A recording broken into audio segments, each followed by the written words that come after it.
одоо бизнесийн харилцаанд бичгээр одоо улс мөр үлдээж явах хэрэгтэй юм л гэж харагдав. Иргэдийн хамгийн одоо жижиг бизнес эрхлэгчд юм бол хамгийн том алдаа тэр л. Ерөөс бичгээр хийсэн юм байхгүй. Тэгж тохирцсон байсан да гэл те.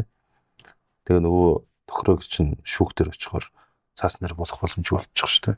Гэрч асуун гэрчийн мэдүүлэг бол бичгийн нотлох баримтаас илүү үнэлэгдэхгүй байхгүй хууль зүйн бол.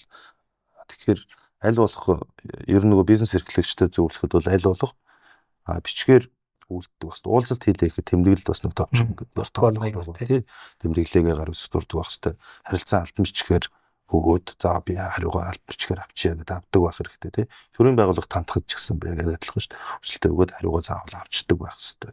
Тэгвэл татврын албач гэдэг юм маргаанууд гарахад татврын албаны чинь өмнө нь нэг байцаагч ирээд өөр нөхцлөөр тохирчлоо гэдэг ч юм уу тий нэг юм ирэх дараа нь тийм багтчтай гэл ингээд суучдаг байх чинь тий зөвшөөрөл гарах процесс дээр ч юм ингээд.